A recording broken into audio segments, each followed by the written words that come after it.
सद्गुरुनाथ महाराज की जय। महायोगी स्वामी उमानंद सरस्वती की जय।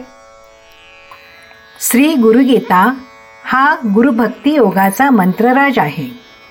कलियुगात संसार सागर तरुण जाण्यासाठी हा महामंत्र गुरुदेवांनी स्वाध्याय म्हणून दिला आहे. श्री गुरुगीतेतील संस्कृत श्लोकांचा अर्थ महायोगी स्वामी उमानंद सरस्वती यांच्या श्री गुरुगीतार्थेश्वरी या विवेचनाच्या आधारे आपण जाणून घेत आहोत. आजचा श्लोक आहे 145. असिद्धं साधयेत् कार्यं नवग्रह भयापहं दुःस्वप्ननाशनं चैव सुस्वप्न फलदायकम्. श्री गुरुगीता जपणाऱ्याचे अपूर्ण कार्य पूर्ण होईल, असिद्ध सिद्ध होईल, अपयश जाऊन यश येईल, नवग्रहांची पीडा दूर होते, वाईट स्वप्नांचा नाश होतो, चांगली स्वप्ने सत्य होतात, खरी ठरतात.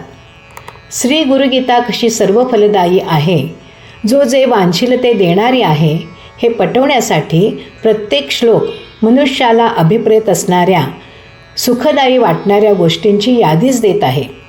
ज्याला जे हवे ते ह्या श्री गुरुगीता पठणाने लाभते. श्री गुरुगीता म्हणजे कल्पवृक्ष, कामधेनू, चिंतामणी होय. सर्वांचे हवे नको बघणारी आदर्श गृहिणीच जशी. पुष्कळदा प्रयत्नांची पराकाष्ठा करूनही परीक्षेत, धंद्यात, इतर कार्यात यश येत नाही. प्रारब्धाचा जोर कमी पडतो, अपयशच येत राहते. यावर उपाय गुरुशरणागती, गुरुभक्ती.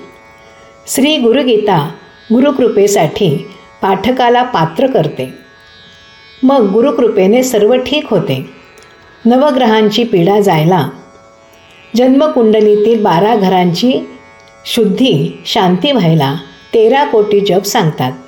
पण आजच्या माणसात एवढी कुवत व फुरसत नाही. त्याच्यासाठी श्री गुरुगीता पठण सोयीचे. कारण श्री गुरुगीता मी तेरा, मी तुझा, सर्वस्वी तुझाच असे कळवळून गुरुपायी म्हणायला शिकविते व तेवढ्यानेही 13 कोटी जपाचे पुण्य पदरात पडते. अष्टविधा प्रकृती पंचप्राणांसकट हे गुरु मी तुझा आहे असे अंतःकरणपूर्वक म्हणून गुरुला साष्टांग प्रणिपात करून न मम म्हणून नमस्ते केले की पुरे. 13 कोटी जप पुरा होतो. सर्व ग्रहांची शांती होते. दे दान तर सुटे गिऱ्हाण. ग्रहण, ग्रहांचे ग्रहण सुटायला गुरुला सर्वस्वाचे दत्तम दत्तम दत्तम म्हणून दान करायचे.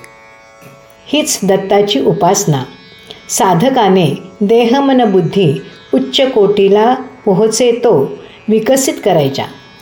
मी गुरुचा असा भाव उदित करायचा. ही गोष्ट अनुभूतीजन्य होय. जसे मन तसे स्वप्न. मन निरोगी झाले तर स्वप्नही वाईट पडत नाहीत. श्री गुरुगीता जपाने मनोमालिन्य जाते. मन निर्मळ निरोगी बनते. मग सुस्वप्नेच पडतात. वाईट विचारांना थारा मिळत नाही. चांगली स्वप्ने म्हणजे सद्वासना निदर्शक. सद्वासना गुरुकृपेने फळतात. सुस्वप्ने खरी होतात. इच्छापूर्ती होते. माणूस निरीच्छ होतो. गुरुकृपा प्रसाद लाभतो. सद्गुरुनाथ महाराज की जय.